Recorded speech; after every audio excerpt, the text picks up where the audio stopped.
Hi everyone. Um, very good afternoon to all of you. I hope I'm audible. You can just give a thumbs up.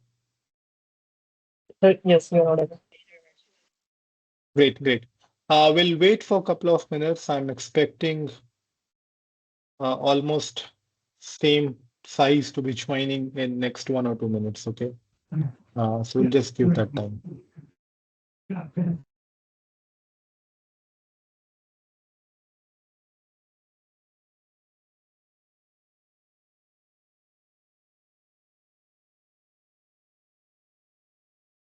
Anushka, are you there? Yes, Gaurav. Yes. Yeah. Can you just put the main screen? Share your screen. Get the main screen up. The title slide. Sure. 1 minute. Give me a minute, Gaurav. Yeah. Yeah. Sandeep, I hope you have also joined. I'm just doing some basic hygiene check. I'm here. Can you hear me? Good afternoon. Yes, I can, please. Perfect. Yeah.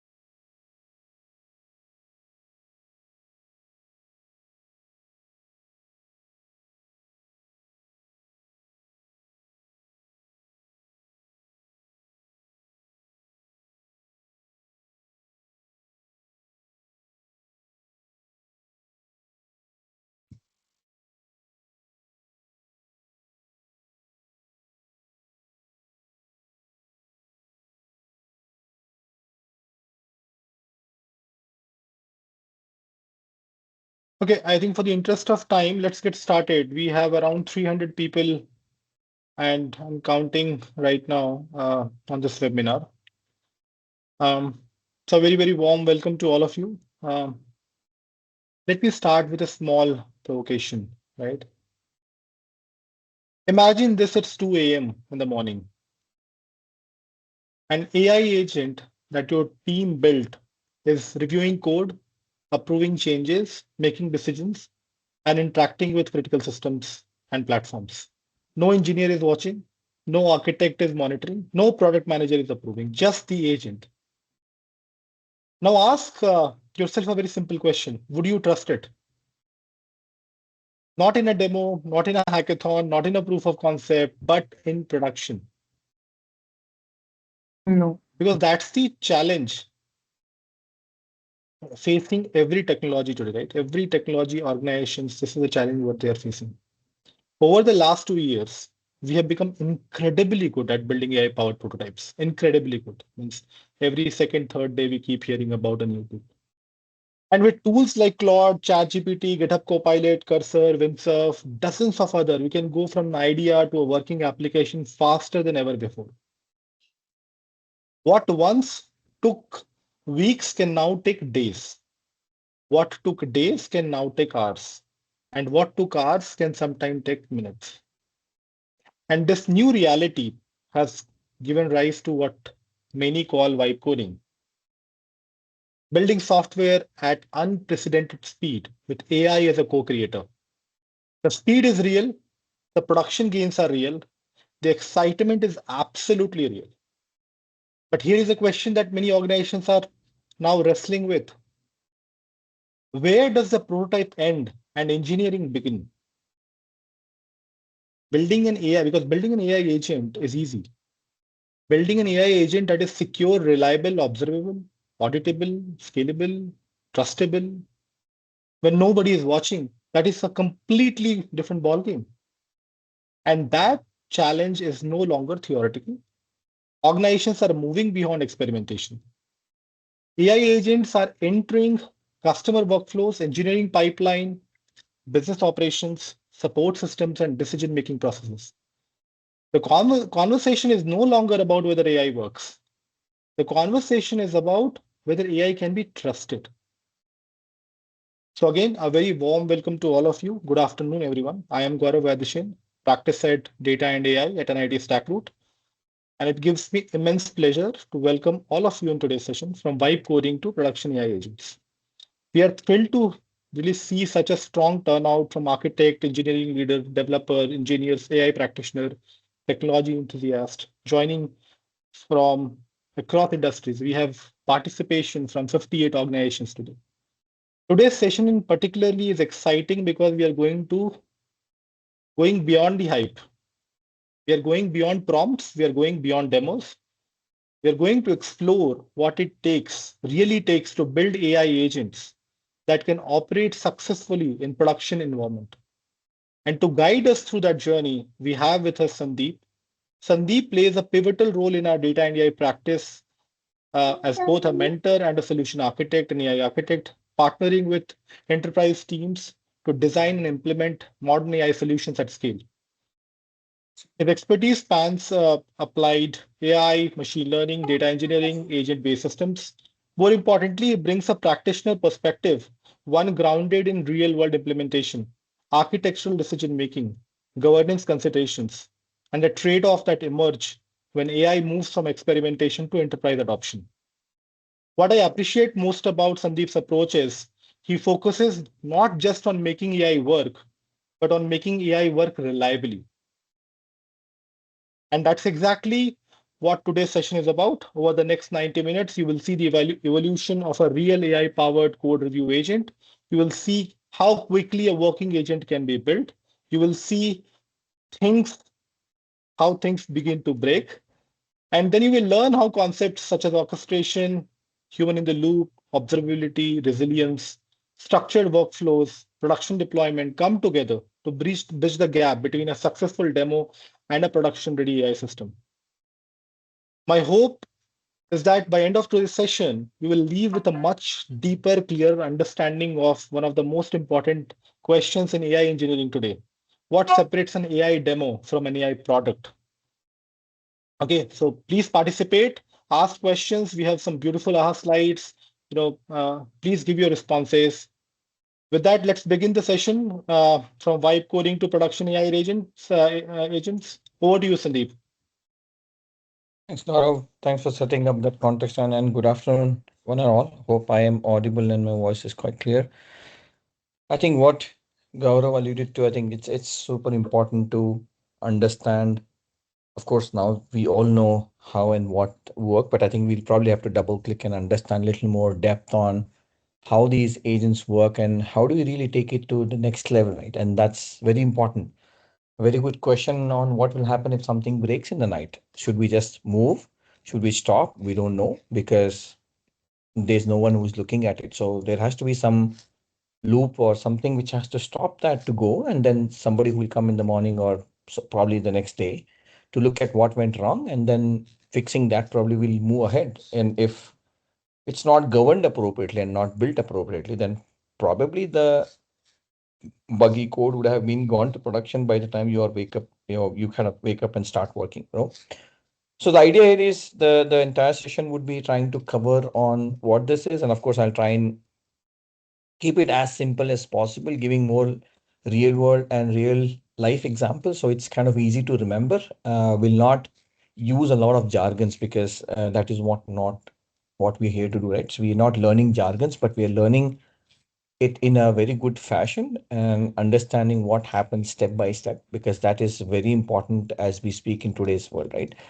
Because I think building something is not a big thing as in the today's world, like Gaurav said, from days, from months to days, from days to hours, and something which happens in hours is now happening in minutes, and something happening in minutes is happening in seconds, right?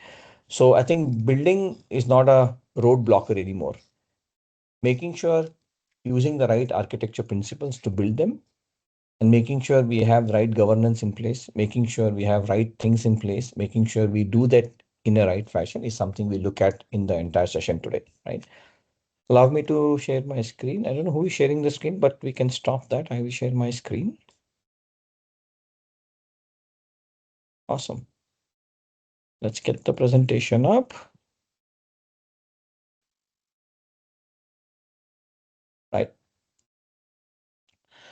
So what we'll, of course, we'll start with a AHA question. Appreciate if everybody could give like a one or two liner of answers. It's very important to understand the crowd because it's impossible to talk to 500 people and get an introduction. So definitely we'll use AI to do that because we don't want to do that manually because it takes a lot of time to do that. So we'll have an introduction, our slide and question to see how your thinking processes, and of course we'll tweak it accordingly. And then we have some vibe code demos around every hook and corner.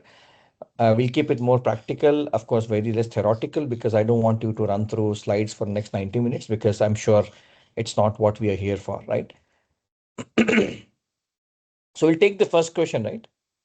Now, this is a quite common problem which I have seen. Your agent demos perfectly. 6 weeks later, it fails or it starts failing silently in the production.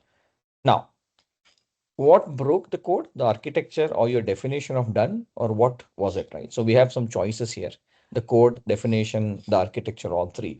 If you could just scan and then, get your one answer, and we'll take it a minute or so for you to look at the scanner and answer them.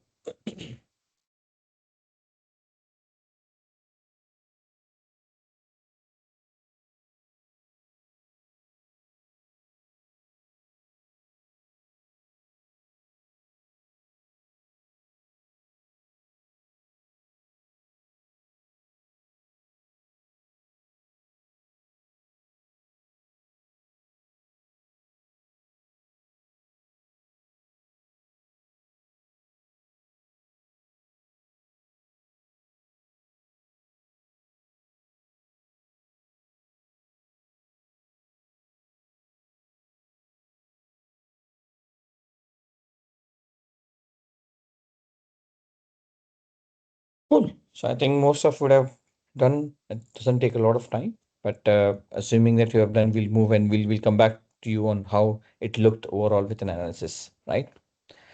Now we all have been going through the concept of vibe coding, and of course, as Crapsey says in 2025, that fully give into vibes, forget the code even exists. You just see stuff, say stuff, run stuff, and it works. That's exactly what vibe coding is in a very simple definition, right? Now, if we go and look at today's world, I think 45% of AI generated code contains some of the issues, right? How we track them down and how we fix them is something we have to really look at. That's called as governed quote unquote vibe coding, right? 52% of production agents team, however, have proper evaluations, then 10x faster prototype. And like we have been talking about it, going from months to weeks and weeks to days and days to hours and hours to minutes, right? I think the cycle of going in sprints has been drastically reduced. But what is challenging now is how do we manage this rapid development in a very governed and framework process and not simply keep developing because we have to develop something. And that's exactly what we'll see as a part of today's session, right? So what we'll build today is, of course, a GitHub review agent, which we will deploy. Of course, I've deployed, but I show you how to do that end to end. How does it do? What happens if something breaks? How does it tell you that what is not right? Does it actually move ahead? Does it stop? Or does it just simply go and commits everything to the main? What happens in the real world is what we look at, right? We'll quickly jump into the screen. Let me get the Streamlit app. Hope it is running. So we've used line graph for this, for the entire challenging up entire or stitching everything together, right? So we'll start with step one and slowly we'll go to each of these steps one by one. Okay. Now, step one, this is how we code. Now we'll try to keep it very simple to a very generic example. That's what I said, right? It's easy to remember the concepts when you try to tag it to your real world concepts. Now, let's assume that I go to doctor and you ask a doctor, am I healthy? And of course, they talk for 3 minutes straight, no diagnosis form, no severity, no prescription, no test, nothing, just vibes based on how you're talking. And then, of course, there's a decision which is made based on your question. Now, what happens with that? Of course, there's some output has come, but that output can't search it. It cannot sort it, cannot build alert on it, can't tell the nurse that what to do next. And this is exactly what this code does, right? So when you start vibe coding, because end of the day is prompts. Now, everybody has different methodologies of prompting. Now, Some people prompt very nice, some people prompt one-liner, some people prompt two words, right? Build me a REST API for what? Right? This is exactly how I've seen prompting, right? Build me a REST API, give me a GraphQL query for this particular thing. I'm trying to evaluate an API health status. Get me a graph query or get me a Postman query. Give me a bundle query of a Postman in JSON, right? These are some of the technical prompts you get. But remember, agent, you have to teach agent. You have to make sure agent learns over a period of time. Right? That means do not expect an agent to perform perfectly well from day one because it has to understand your context, right? Questions you cannot answer: how many critical issues you found in this code? How many SQL injections I have done? What is the overall risk score of the code you have written? Can I sort issues by severity? Can I trigger a Slack alert or a critical finding when something goes wrong, right? Again, we'll not get into the code because, as I said, writing this code is not difficult. I can simply go and write a prompt to write me with these issues and I'll get the code. So I will not get an understanding how a Python code is written, right? But let's run a Vibe review on top of it, right? So it will go and review. So behind the scene, I've integrated the cloud, uh, Anthropic cloud. So all the review happens through an API key. So of course, I'll not be able to share the API key, but I'll show you the template of how we do it in general, right? So we define an environment. Of course, this environment has an API key, and then you call that API key, which will internally go and call a proper model, right? Now, this is where we have to really understand. Any vendor you go and talk to has multiple models, and each models have their own jobs to do. Can we mute everybody? Yeah, guys, please be on mute if you're not Muted. speaking. Because, yeah, yes, Sandeep, please go ahead. Who's the admin? Can you mute all those things so he unable to unmute? Abhilash, I hope your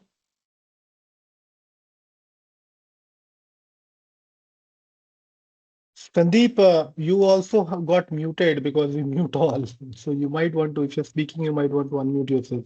Yeah, thanks for that. I was speaking all the while. Yeah. Okay.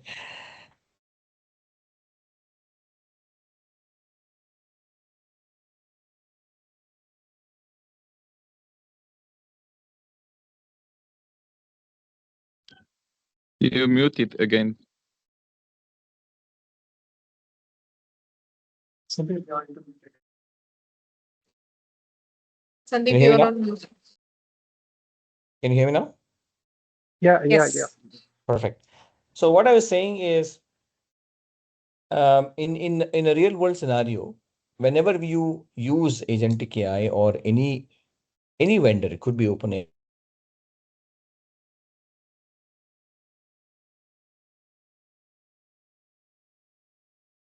Yeah. Somebody's muting me. I don't know who is muting me.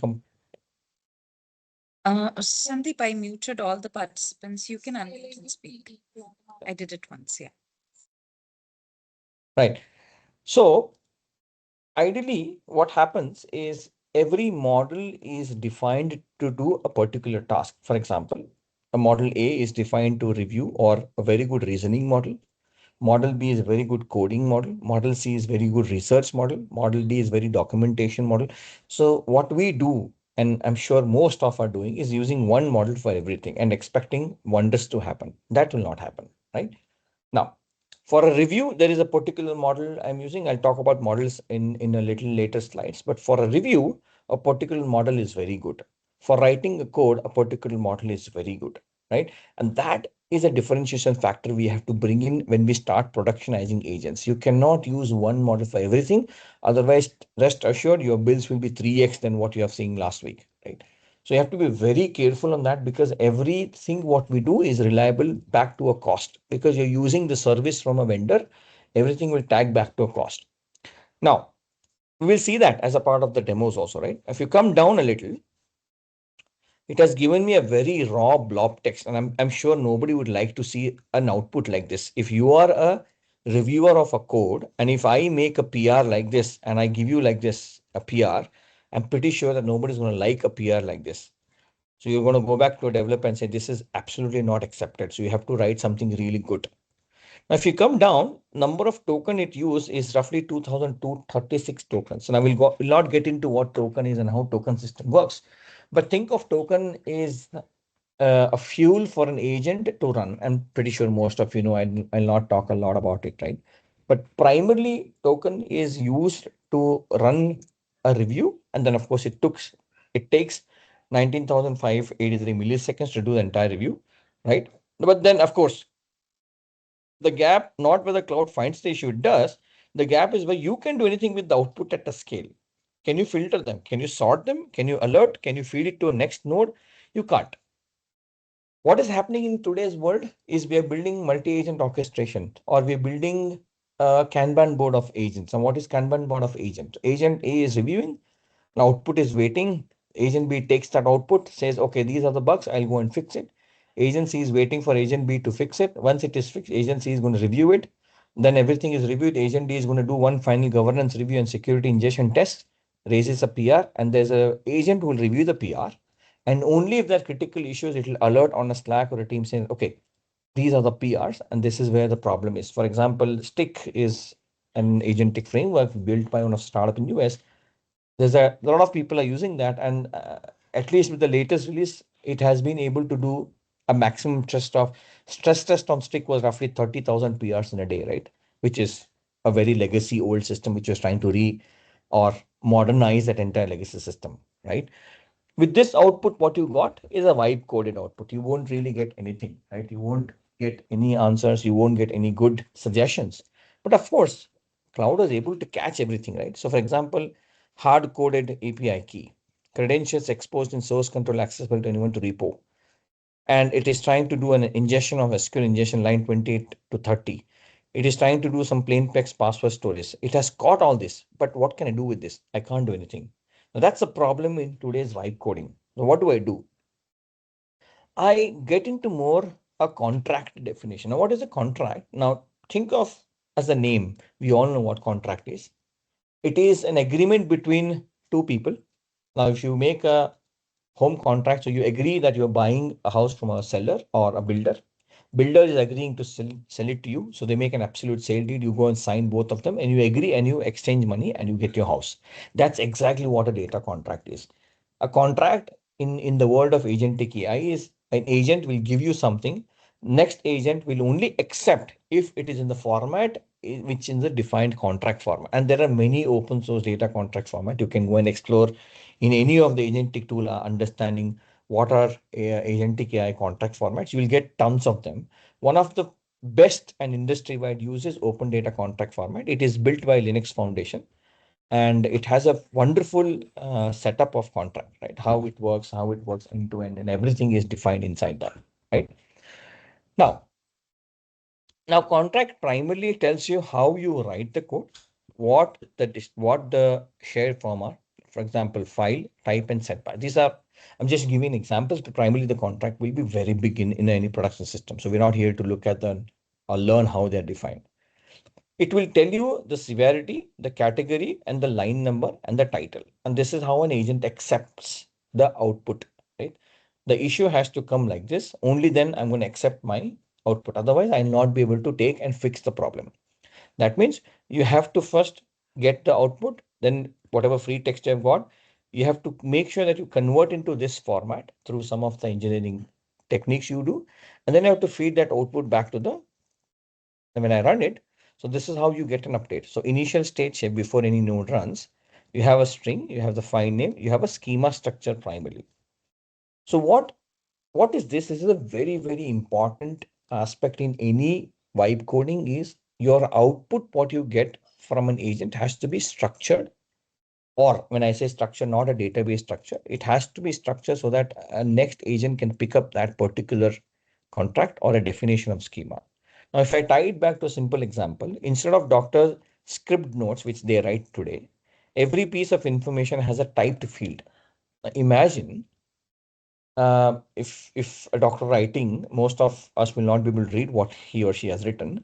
Instead of that, if that doctor types and gives us saying that your blood pressure is 120, it's not kind of high, temperature is 98.6, allergies are insulin, And now the nurse is able to understand because it is very structured. What was the problem here? It was very unstructured. It was not making any sense. That means the nurse cannot do anything because she will not understand, he will not understand what to do. But in this typed state, there is a very structured output the agent is giving from the buggy code.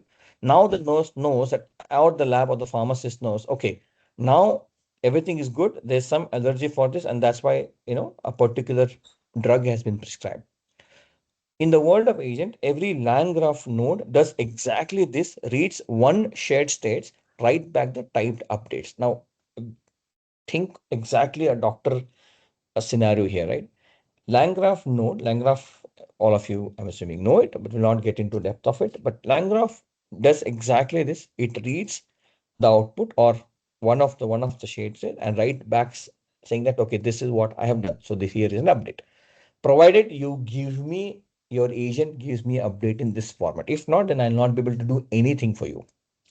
I've seen people uh, going back and saying this particular agent is not, or rather, this particular vendor is not good. This particular model is not good. We are not here to challenge the models, period. Right?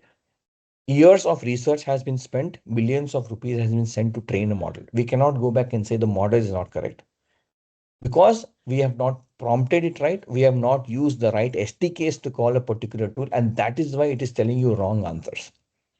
Now, if you go and tell a doctor that you have a fever and you go and say, I don't have a fever, how can he assume that you have a fever and prescribe you a fever medicines? Unless you tell, or by doing some tests.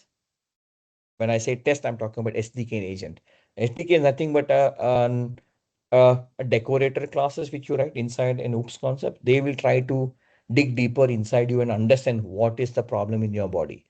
Now, unless you tell an agent to do it, it will not be able to do it. So think of exactly the same. The models are not bad.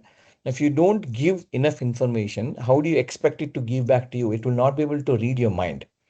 So please be aware that prompting is very important and vibe coding is very important. Giving you the right prompt, using the right stack, using the right information. For example, if anybody has seen what agent harness is from IBM or Anthropic, how are they doing? Agent harness primarily sits on top of your prompting, how you prompt, how you write your prompt. We'll see that as a part of the demos. Once you give me this output, I'll take the first node and I'll try to see what all I can do out of this. So now I have defined a parsing logic. That means I have to get my output in a particular fashion, right? Now it is saying that this is a Python code, has 126 lines, has 6 functions, right? It used 1294 tokens and it gave me results back in so many milliseconds. Now, why is it giving you this structured output? Is first, like you go to any agent vendor, you take cloud or open anything, you do initialization first on a code base. That means it understands your code base. Only when it understands is you can ask questions. Imagine you're going to an exam without reading anything. How will we be able to answer the question without knowing anything on the syllabus? So first you have to teach the agent what you have to do. Then you go and ask a questions. It will give you very good answers. Without teaching, if you ask question, it will still give you answers which are hallucinated. I can still write answers in my exam without reading, but that will not be aligned to a question. Maybe I'm sitting in a mathematics paper, I have read English, I'll write English answers. I know I'm writing the paper, but they are not correct. So if there is a question to solve a theorem, you're writing an essay about something. Now there's no relationship between the question and answer, but you're still answering. That's exactly what agent gets hallucinated because you have not trained it. You have not thought what to do. So you always ask first, initialize any agent, first make it learn what you want to do. How do I make it learn? You initialize any of these agents, you teach through a particular set of framework. And what is that teaching is nothing but feeding the right information. The receptionist does one job, checks you in, identify what kind of patient you are, fills out the intake form. They don't diagnose, they don't prescribe. If the receptionist makes a mistake, you know exactly where to look. Independent or about the whatever test table, independent replaceable. That's what a Landgraph node is. Now the entry point is initialization, which is a receptionist. If you don't teach as an entry point, there is no way you can treat it back because it will start going to different paths, gets hallucinated in a very wrong way. So Your entry path with the receptionist is initialization, is which I am doing here. I'm parsing the code, giving the output in a much better way, right? Of course, this is the simplest output, but we'll go more production here in the next one. Then I've got some output, right? That it has scanned, it has got some critical issues. There are some issues. Let's find out what all I can do. Now, there's another receptionist who's sitting after that, who takes your form, and disease specialist reviews your chart and if there are any dangerous conditions. Now the specialists know exactly what to look for because you have identified the problem. And then most common medications for that, or most common prescription for that, is what is written. In the world of security and agentic AI, OSWAP is top 10 common ways of getting hacked, understanding what an injection is, what is a broken authentication, how do you reset your hard-coded secrets, how do you make sure you log your passwords, how do you make sure keys are exposed, so on and so forth. A very structured filling or structured output is what is expected. Now, this is how a code is written. So first let's look at the code, what all we have ingested in the buggy code, right? So these are the bugs planted. There's an injection planted, API key planted, sensitivity data log, missing out validation, resource leak, password in the plain text, bare expect clause, got functions, no rate limiting on login, and raised conditions in the counter. Anybody or most of you are from computer science, I assume, so most of you will be able to understand the jargons. But let's look at the code. Now, what are we doing here in a very simple step? Security scan noded after the parse code. Now, that means we first got very raw blob. Somebody vibe coded. In the next step, we tried to contract it, make it more nice. So we parsed it. So we get a nice structured JSON output, which is expected by an agent. That means every finding has a severity with the line number where it is. Then the graph is now knowing that, okay, what are severity, 2 nodes, and then it is passing it to security agent saying that, okay, now I will give you a very simple structured thing. Now go and check. So what it does is here, it will write a prompt. You are a senior application security engineer, return only valid JSON, no markdown, right? What it is saying, it is calling a role as a user, content, that means find all vulnerabilities, state, language, which we got in the previous, which is Python 126 line, which will pick up from that agent. And then it will tell you what it is. What are the vulnerabilities? How does it check as a senior application security engineer? Now, the question can pop up in your mind that how will it know that, how will senior application security engineer know? It has trained millions and trillions of documents. So LLM knows that how a senior application security engineer will look at from a security angle. So you don't have to take that headache. You just have to tell how to review it. I am a senior software engineer. I want to review this code. So LLM knows how senior software engineer reviews the code. How will it check the oops concept? How will it check everything? So this is very important. Your system prompt is very important, right? Then what it should return is what we will give it here. And then of course, the next human needs and everything will happen. How will the node pipeline run? So we'll not get into the node pipeline running, but we'll start analyzing this. So it is going to take the output from the previous one, which is a parse code, which is the structured format of your code review. It will start doing all the scans of security now using OSWAP top 10. I mean, this is people from security will know what it is. We'll not dig deeper into what it is and how analysis are done using this particular framework or this particular security scan. And then what it does is it tries to look at everything in depth. Now it takes time to run. See, this is, I wanted to run it live and show you. Now, why is it taking time? Because security scans are super important and every line is scanned when, or technically, when you talk to an LM, every bunch of the lines are scanned together and it is doing a very deep multi-scan. It does a first scan, takes the output, keeps the metadata, does the next scan, takes the output, keeps the metadata, compares both the metadata. And if they're right, it will continue. Otherwise, it will do a rescan. That means it will try to catch hold of any loopholes by mistake if you have done. Now it has caught 12 security findings. And what are they? This is so beautiful to see now versus the first one that we saw. When we saw this, This is exactly what it is showing now, but in a very, very text format and very unstructured format, not able to detect what and how and everything, right? Now, if you go back to the security one, we'll just run it quickly once. Now, primarily, it will give you the entire details of what all issues happen in the code. How should I catch them and what is important for me to look at them, right? So it will give you a structured format, and then we will show you how to see it in the GitHub also. That is important, right? End of the day, how will I see all of this on the GitHub is important.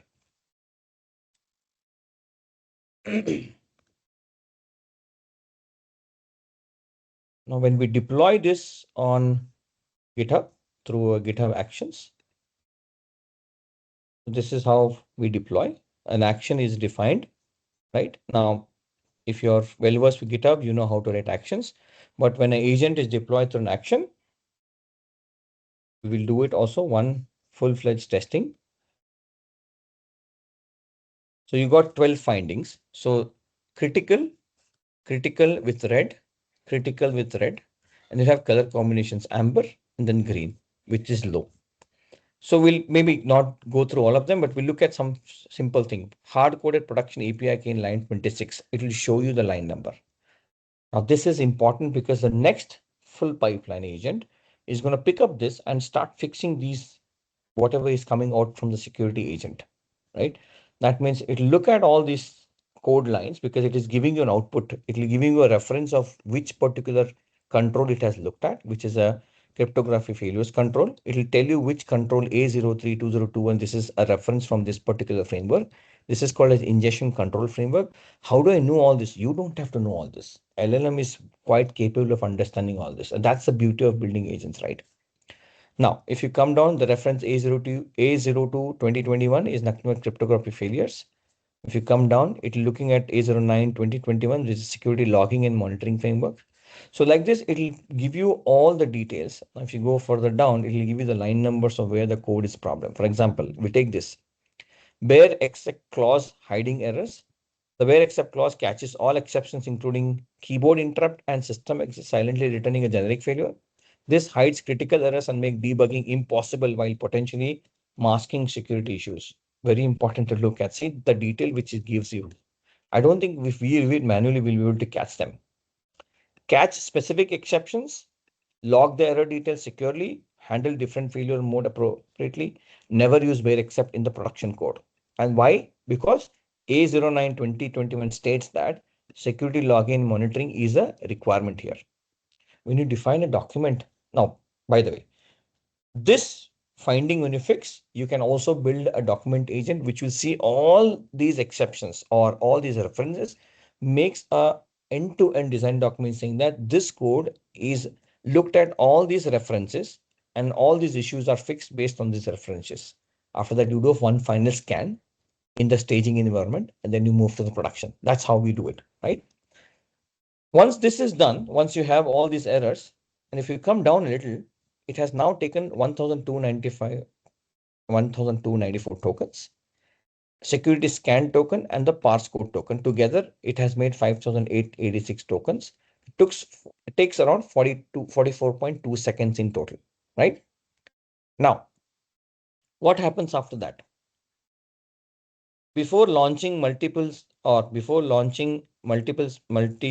specialist review, there is somebody who will come and look at your reports and physically say that, okay, this person has got so many problems. We'll have to redirect this person to 1, 2, 3 specialists, right? Now, this exactly does, the agent will do exactly this. When it finds a critical vulnerability, it will stop. It will not move further. That means it is not a specialist there. So it will stop for some specialist to come and fix it. Now, if a generic doctor has to go do a open heart surgery, he will reject doing it. He says, I have no idea. I don't have skills to do that. Can he do it? Technically, yes, he can because he is a doctor.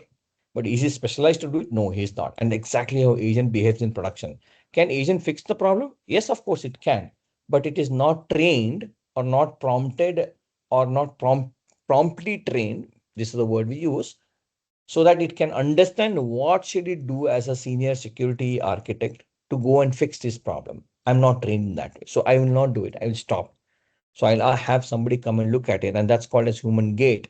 And human gates are written for every critical condition. This is point to be noted in any agentic world. Human gates are mandatory for every critical conditions we do. Now, what does it do here? It is going to take, right? And if you go back to the code and look at the step 4, step 5, sorry, and this is what we'll do.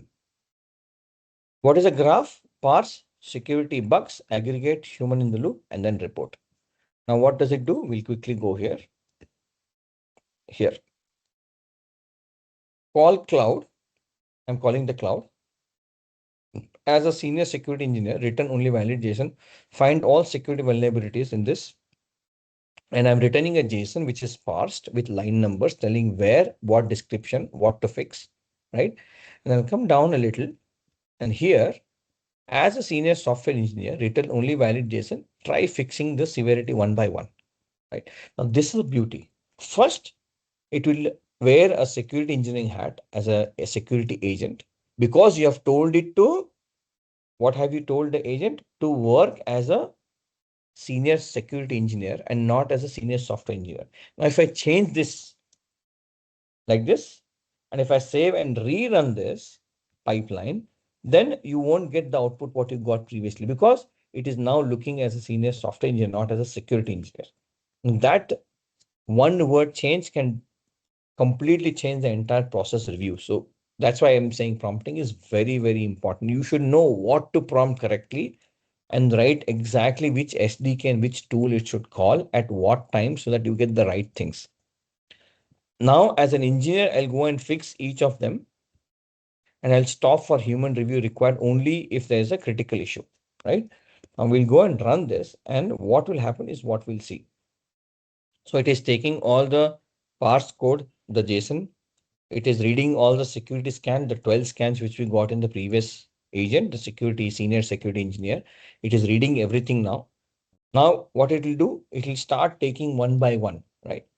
So this is called a agent orchestration. That means you don't have to do anything unless there is a human loop you have defined for. Otherwise, everything is done in this framework. We call it as an agentic harness framework. Some people call it agentic AI framework. Some people call it behavior driven or test driven development frameworks. Some people call it system agentic development framework. So all of them are technically same, but of course they have their own definitions of how they do it. But if you look at under the hood, most of them work in a similar way. Now it took all of the bugs which we got. So I'm just now in that code, it has finished that senior security engineer task. Now it is telling the senior engineer to look, detect all the runtime bugs, and then tell me what are the scores and aggregate and stop if it finds a technical or some critical issues which somebody needs a review, an architect or somebody will need a review.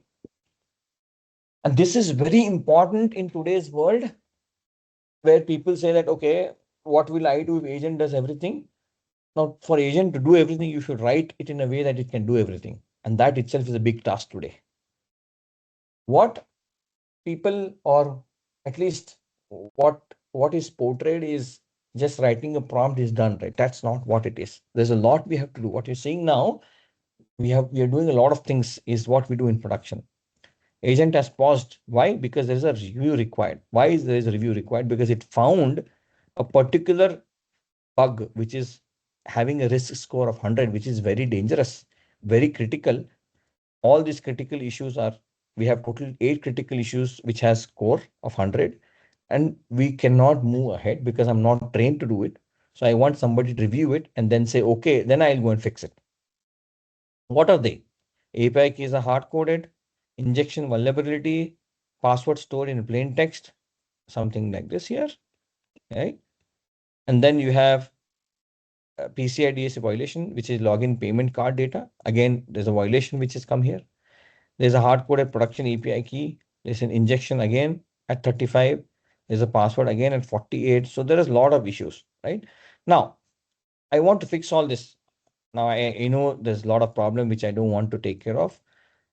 Full card number CV is logged in plain text. This violates PCI DSS requirement. Again, this requirement is a particular a logging payment gateway requirement, where these are the framework which they will use to fix what the problem is or particularly align to this requirement. If you are building a payment gateway through an agent, you have to align to this requirement.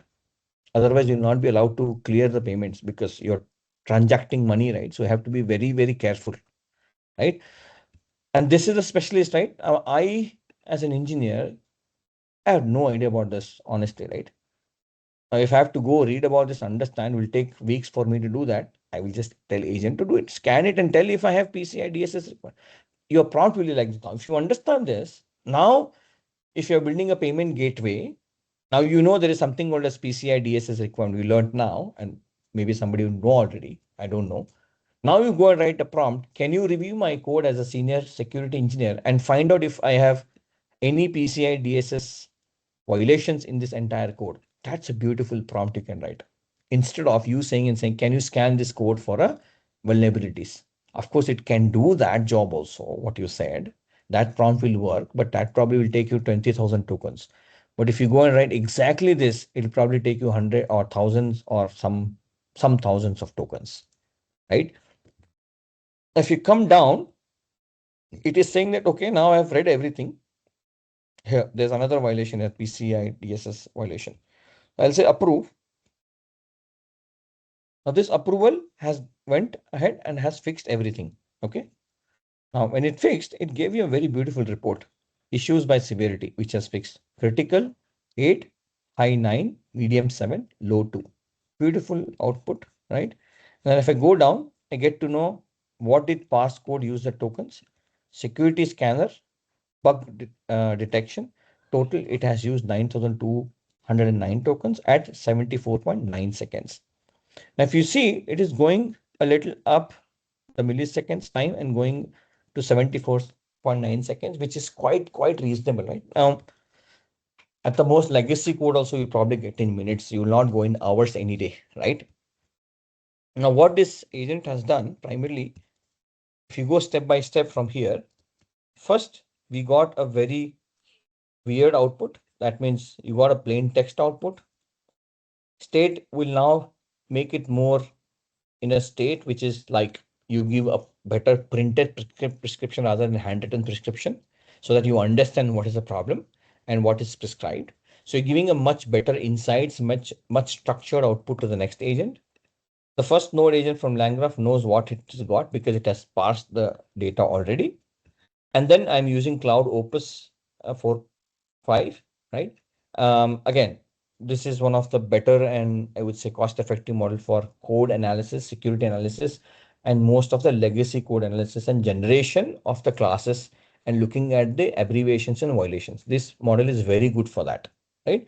Because as I said, not all models are good for everything. You should know which model to use when, which is very, very important.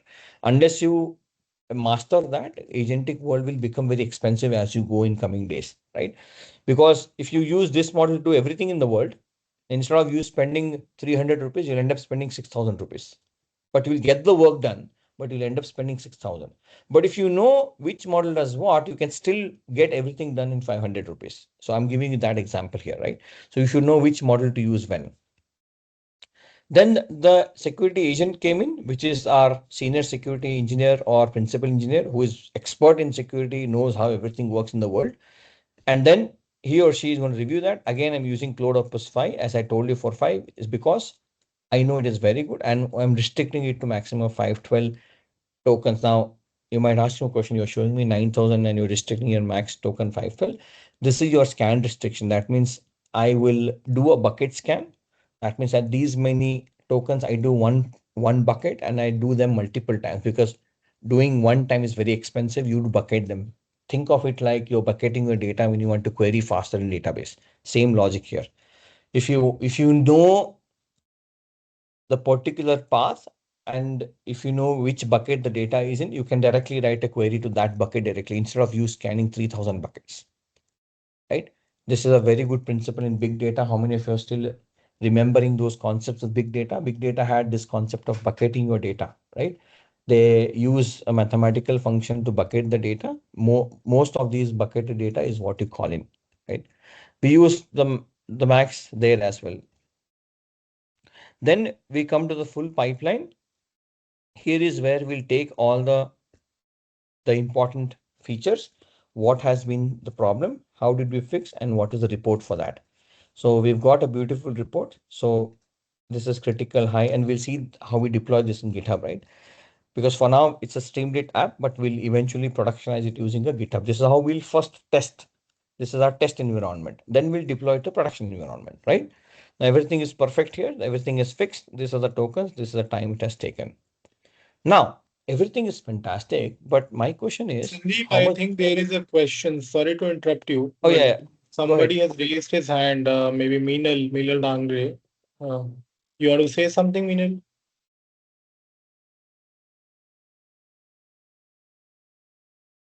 No, it's by mistake. I just raised a hand.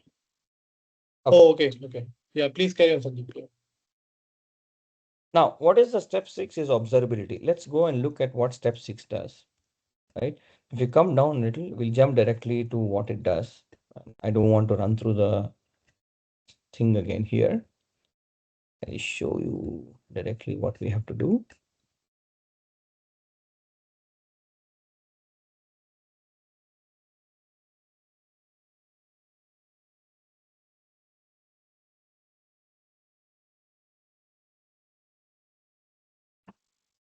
Yeah. So what this bug detection or the final observability do is it's a senior engineer. It will only return the valid JSON. What it'll do, it'll look at all the issues which are critical, high, medium, low, whatever we have fixed so far.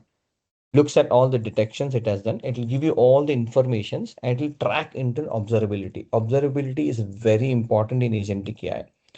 How much have we totally spent on this entire project? What is the statistics around it is very important, and that is what we generate a report here using a node start is in LangGraph. We call that node as get generate report, which is a node inside LangGraph, and we say what we have to generate a report in order. We'll report the review, the risk and issues. For each of them, you have to count the total tokens, aggregate some of them, and total milliseconds, take the sum of them and give an information saying me what is the total complete time for all the agents to run. That's exactly what observability do. Now, if I run this, it looks at the parse code, looks at security, how much it has spent. The output of that is coming to bug detection as a senior software engineer now. It will look at all of them. Now, instead of, I don't know, I was expecting somebody to point a mistake in this code, but apparently I also realize that when I'm talking. So I have written here, I think it will still do the job, but I will have to hold on a second. I just showed you that engineer. Yeah. So I should have written a senior DevOps engineer here, which I maybe forgot to write. That's another bug which I caught as I was teaching you now. I missed to write, but the job will still be done, but not at a DevOps, because DevOps is somebody who will. Alok, you have a question? Yeah. So, can we also mention here FinOps engineer for this Yes, yes, coordinated yes, yes. I observability? mean, DevOps or FinOps or AI Ops. Primarily, this FinOps generally don't directly do what you're seeing here. They once you give this output to a FinOps engineer, they will come back and tell you a strategy of how to reduce this. So, but catching that FinOps will not do. Ideally, it's a DevSecOps team will do, right?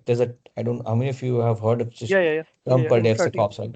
Yeah, I mean they are like security plus DevOps plus AI Ops. They're called as DevSecOps. These are the team who will do it, right?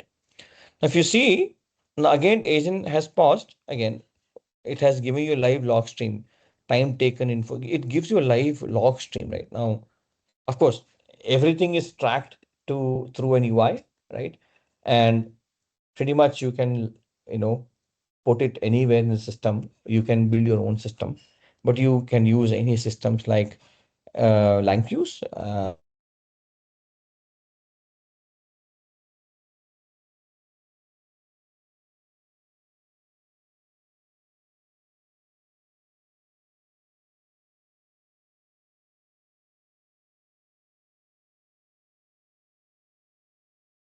I think we lost Sandeep.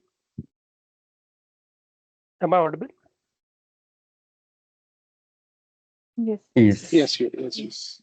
I don't know if I lost you guys. Can you hear me Yes, now? yes. Yeah, now.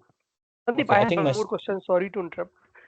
go So ahead, go ahead, go ahead. actually, Please go ahead. yeah, I would like to know, like, for this world, right, in agentic AI world, right, the cost is very important factor. So somebody who want to, so somebody who's working in a DevOps and want to learn this all models and all, right. So then only they can work on cost optimization part, right? Absolutely, absolutely. So for that, as I said, LangFuse is one of the very good tool. I don't know if you heard me saying that or my voice Mm-hmm. got disconnected. So Mm-hmm. LangFuse is a framework which is very good to track your model cost. In fact, the vendors themselves, OpenAI, Anthropic, and most of these vendors also expose a lot of APIs on the input and output token cost, right? How much is an input and how much is output token for each of the model. And if you fire the APIs through Postman, you can actually do a validation of summation of all those. You can make your own logic and make a build versus buy. And then the organization fixes a particular budget for each engineer, saying that for this engineer, or for this department, each engineer will get $150 per week for LLM development. Every week we reset it. This is what the FinOps will do. Once a DevSecOps will say that overall in my framework, we have spent 1 million tokens for ABCD work. Now you go as a DevSecOps engineer and say, okay, this work took 1000 USD. Ideally, it should not because we have used wrong model. And because of that, we have gone here. Now you know which model is better for this work. You say that next time you try with this and you put a cap there, saying that from now on, you only have $200 cap and you choose this model. And 90% of the time, we'll be able to come within that cap because now we have changed the model and you have told them how to work and that cap will be subsided and get resets every month, every week, sorry. That's how it is done in the real world. Got it, got it. Thanks. So it means cost guardrails need to be implemented in Cost each and guardrail has every to be phase. implemented. Yeah, yeah. Exactly. Thanks. And Yeah. to implement cost guardrail, we use a node concept, a node language concept. You use an output or a node server checkback or and like a Nginx. And what Nginx does, it will become like a middleman to serve your server in the front end, right? So exactly that we use a node server, which will put those cost guardrails in front of you. And for doing that, you use something called as Light LLM. So Light LLM, LangFuse, they will help you to put this cost guardrails to the telemetry and observability. Got it, got it. Thanks. I saw one more hand. I don't know if it came down, but no, was that some question there? Anybody had any question?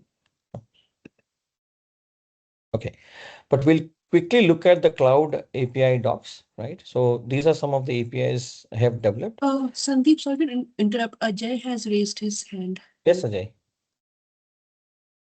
Yeah, Sandeep. So I have one question. Let's suppose we are using the different model for the different task, and as per the model, we have a limit quota, or we can say the context of that particular prompt needs to be for that particular model. Let's suppose I want to do some architecting kind of thing, then I will use some particular kind of model.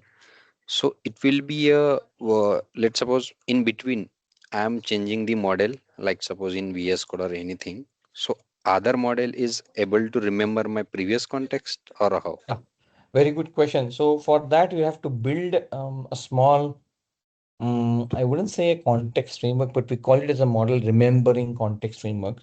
So you have to define in your JSON inside your cloud setting here. If you go here, inside this, you write a small bundle of piece of code inside this, where you say that for this particular model, I have used this model. So this becomes your book for your LLM to understand. So every time you do a prompt, it will come here and check, has there been a context around what you have done previously? If yes, then it will automatically switch to that model. A very good question. And a lot of people are doing that today. An automated switch instead of you going, see, if you practically go and tell this to people, I'll give you a very live example. In your organization, if you educate this, out of 100, how many think would somebody would really take the time to go and change? Maybe one or two or five or 10 max.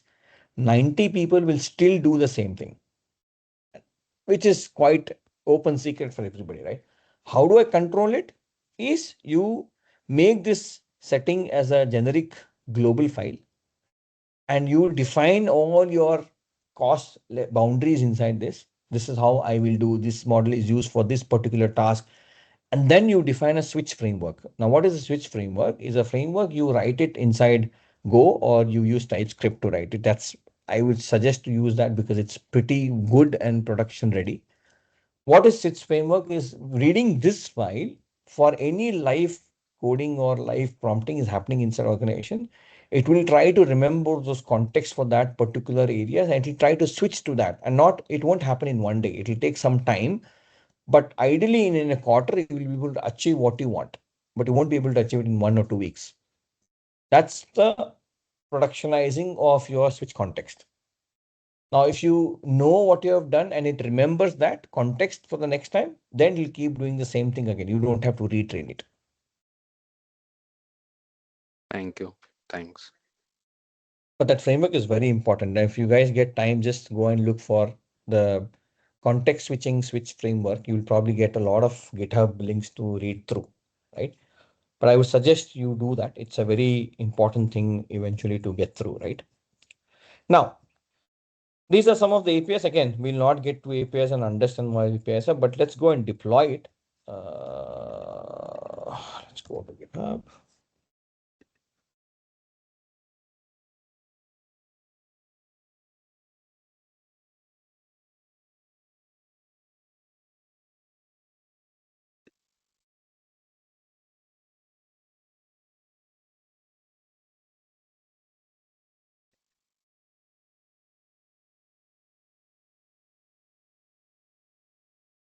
Okay, so let's simply try and do some tests.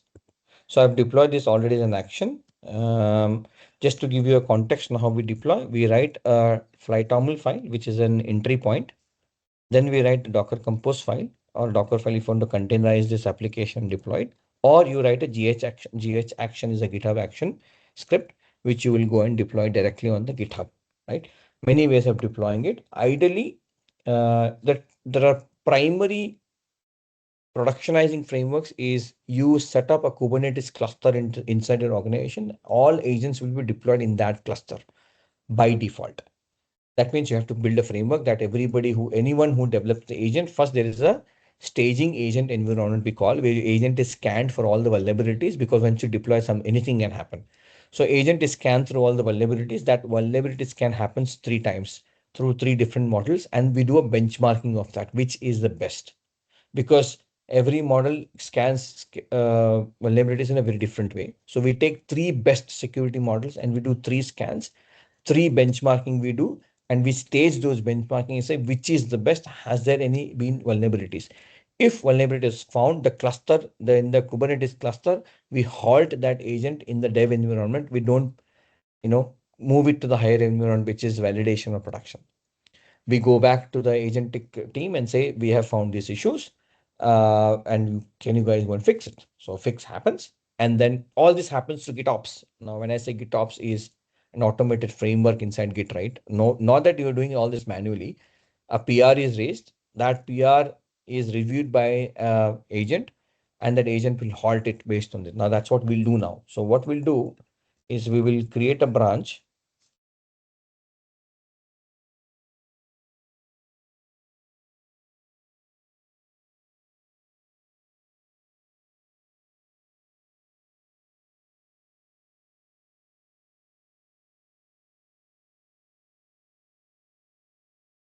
So we are at webinar demo bug. So we will go and change something here. Not change the code, but testing this in the live webinar. Save status. So I've made some change. Git add, git commit. detected bug in the code.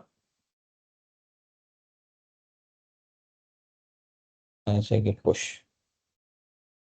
It will not push because I'm on the forgot. I'm on the branch. Now I pushed it.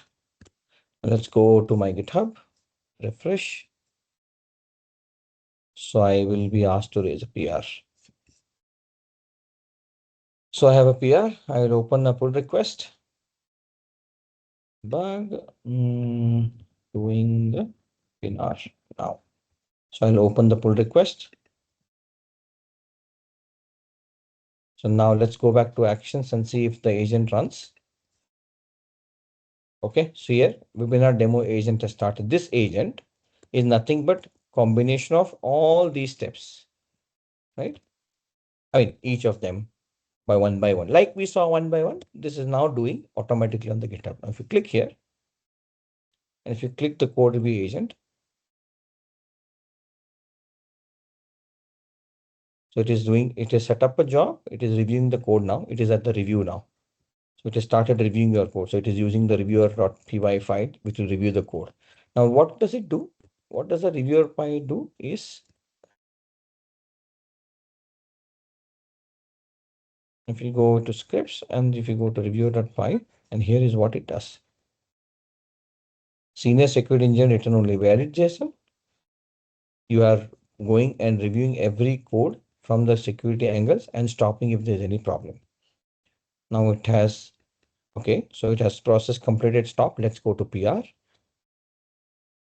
Let's open the PR and see if the agent has actually reviewed everything. See here, agent has reviewed. It has told you this is the bugs it has found. Exactly what we saw on the Streamlit. Now it is deployed in production. That's why it is able to come on GitHub directly. These are the issues it has found. And the beauty of that, which Gaurav asked the question, what will happen if this breaks? The answer for that is no. Most of you said no, which is very good answer. That means we halt the pipeline. Of course, now I'm able to merge because I've not set up any settings here because this is a demo repo. But ideally, I'll go to settings. What will I do is I'll go to settings. I'll go to branches. Just to give you a more production flavor, I add a branch rule set. I will say main. I will say require a pull request before merging. And I need approval 2 people. And I will say create. Okay. I'll for now not do it. But when I put my password, gets created. Then I go to my Git code. I go to create a file. I'll say a file name as dot code owners. Dot code owners. And then I add 2 names here, whichever is in my organization. I cannot add any name. It has to be an organization. Once I add it, when I go and set that up in here, I set up here a rule, right? In the branches, I set up a rule.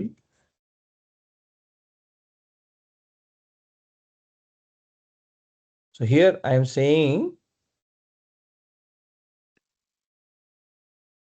I need 2 owners to approve, right?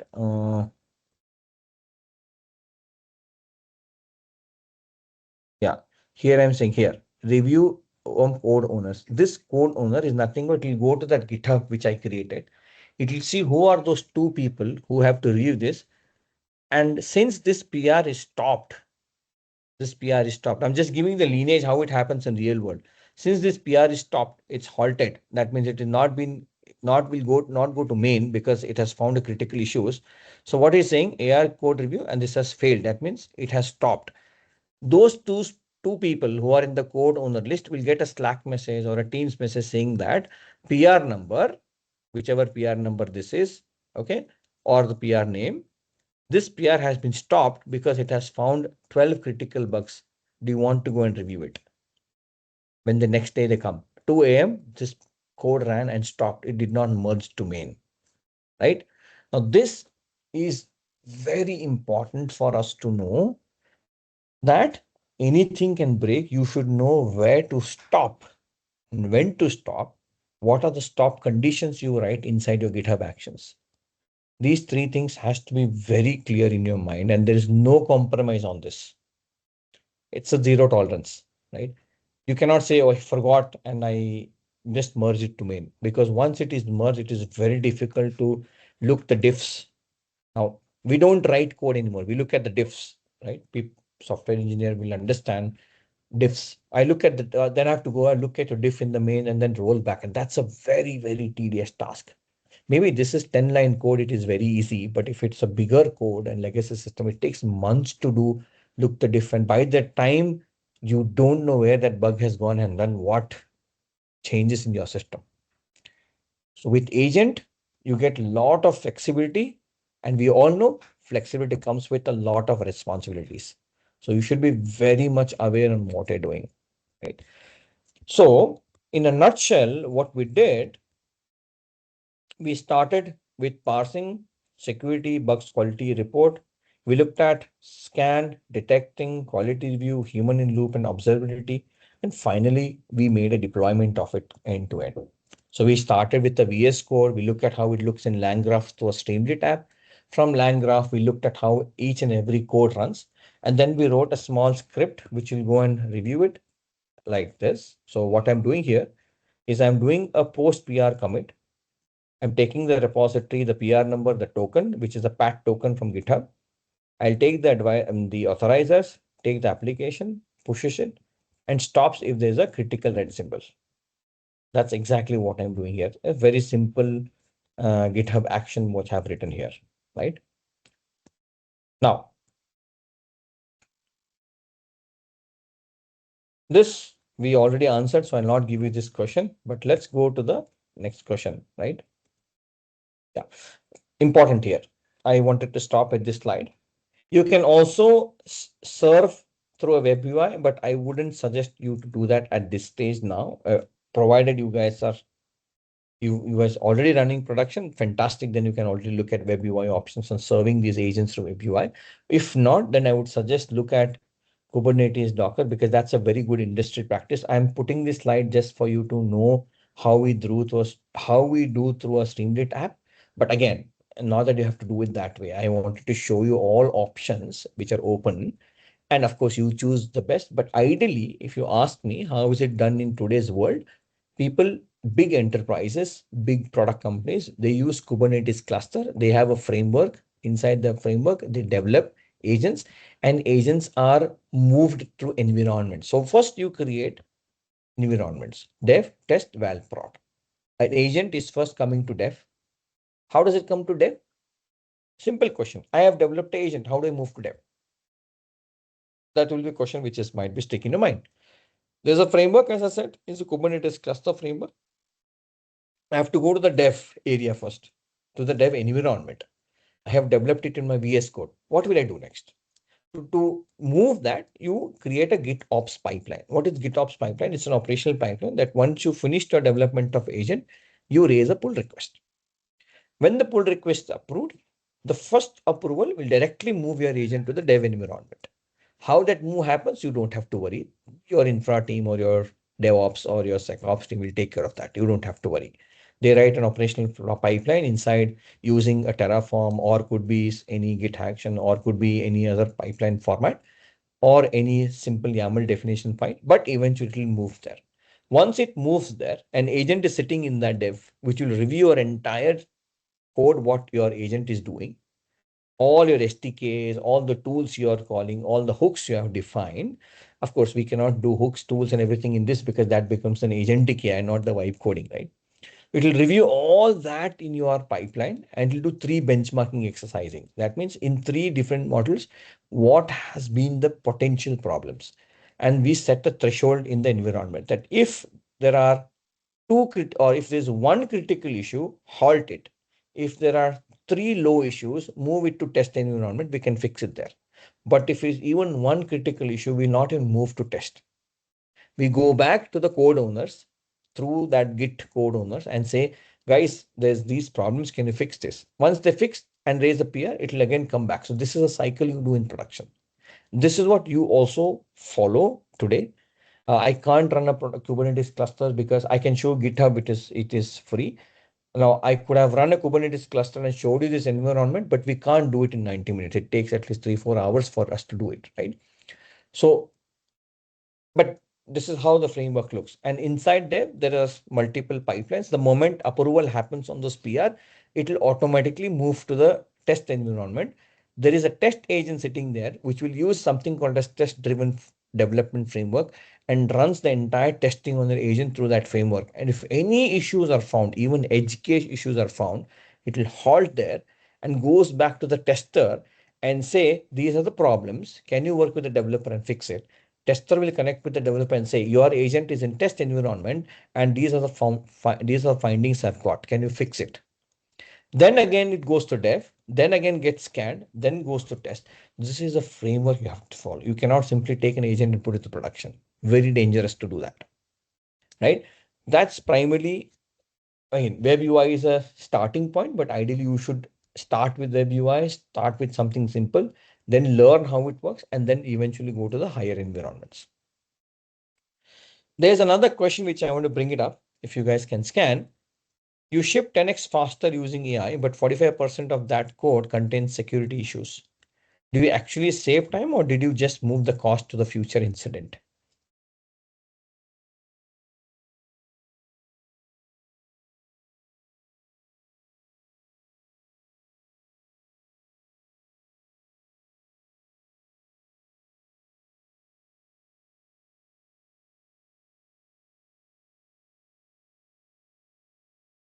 Scan that. But that's all I really wanted to show it up to you. And I open the floor. We have 10 more minutes. If we have questions, happy to take them. Let me see if we have any questions on the chat. Uh,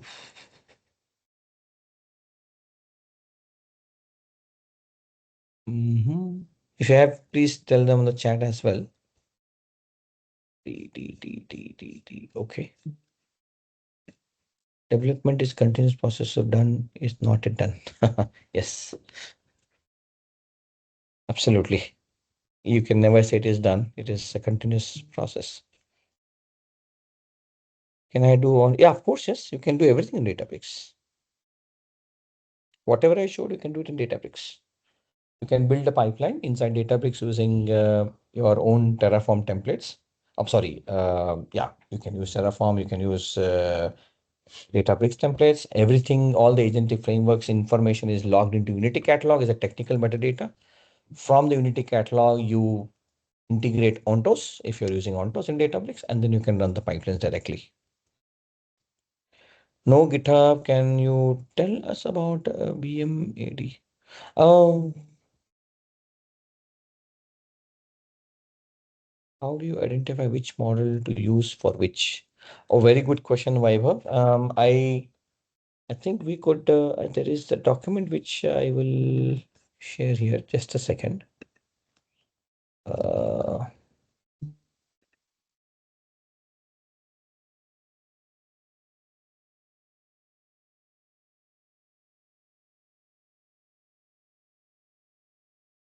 I will put a document. I think there was a document which I bookmarked it. 1 second.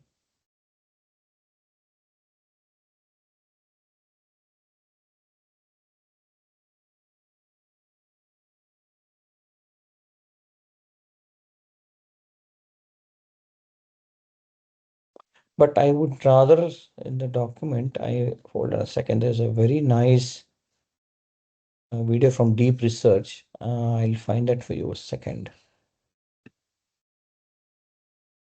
Yeah, here it is. So people who want to understand, this is one of the best video from the Deep Research channel on which AI model you should use for what. I think this is 8 minutes worth to spend. It will open the gate for you to learn a lot of new things from there.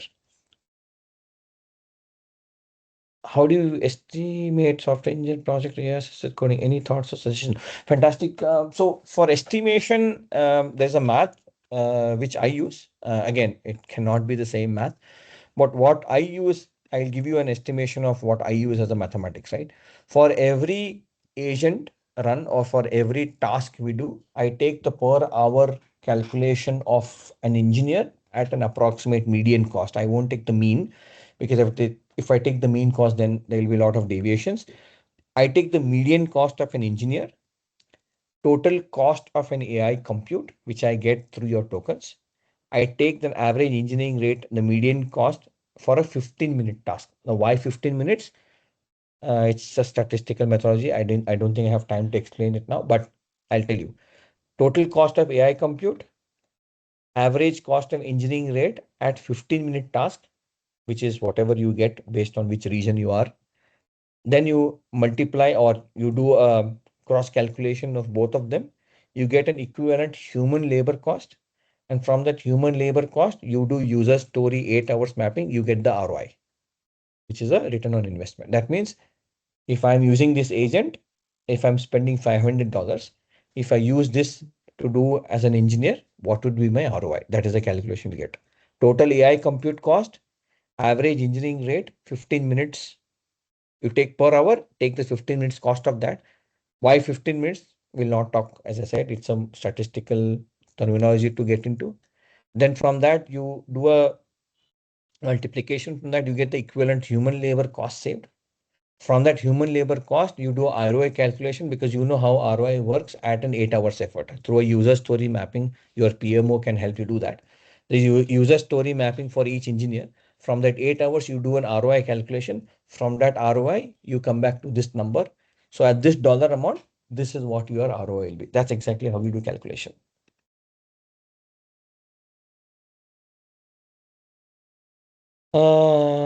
Changing version of LLM affects the development operation. How should we manage the process of updating LLM using agentic development as I'm a developer? Very good question. That's why I showed you that setting.json, right? You have to use a switch framework, which will help you actually do it more effectively. Oh, unable to get the link. Oh, 1 second. Wait. I can open the link. Okay, hold on. Let me just send it to you a second. Hey friends, so I can open it. Not sure why you can't, but let me send it directly. So I'm sending the direct YouTube link. Hope you can open this. When we try working on IMS Copilot, instead of GitHub Copilot, due to short of tokens, it start hallucinating and get stuck in every logical flow. How do we deal with kind of hallucination if you are using normal? Okay, if you're using Emmet Copilot Studio, I'm assuming you're using Studio and not the chat, because of you're not in GitHub. Is that what I'm assuming, right?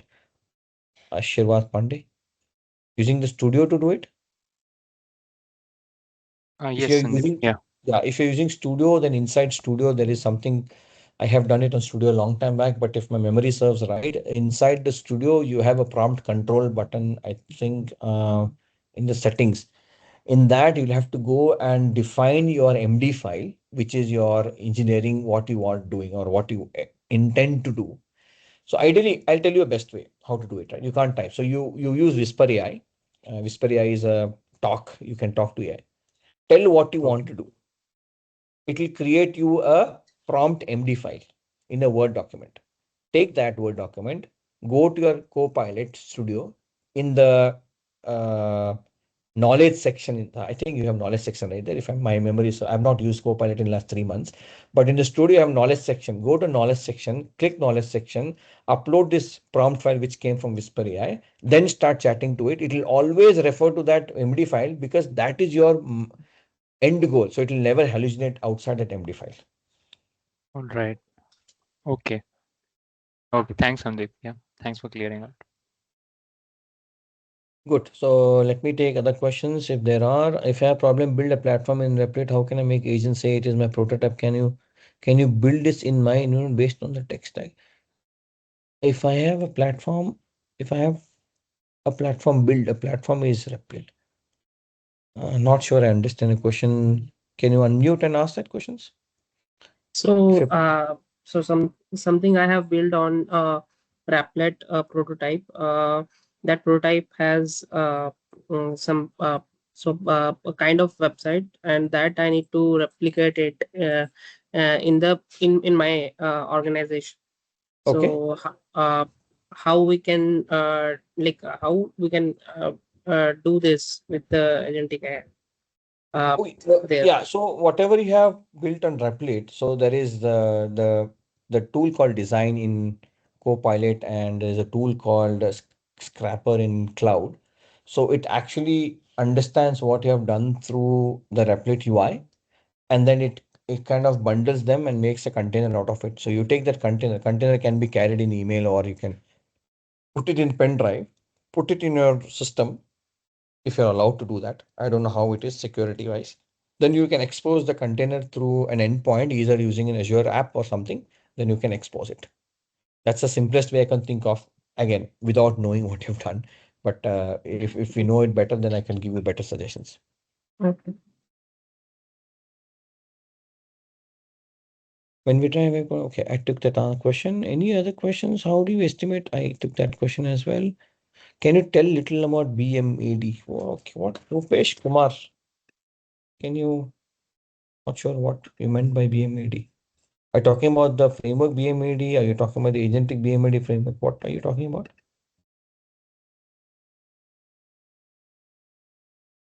Are you talking about the AI-driven development methodology, which is on Copilot, or which I think is on GitHub recently given by the masterclass Cloud Code, right? Is that what you're referring to? Can you explain that a little?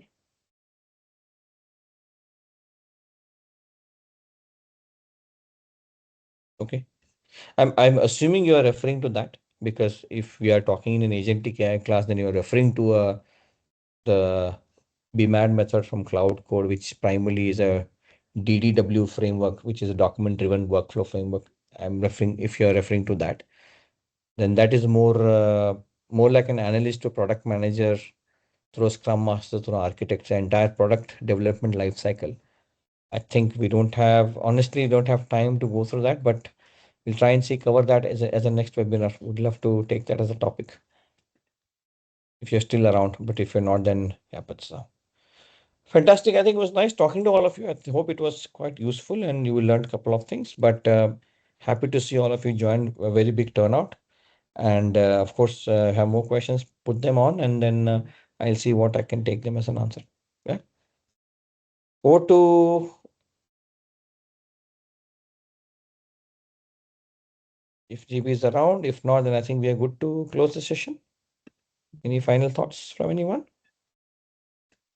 No, thank you. Thank you, Sandeep. Have a good Thanks evening. for the session. Bye-bye. Bye. Thank you, Sandeep. Thank you. Thank you. Thank you. Thank you. Thank you, Sandeep. Thank you.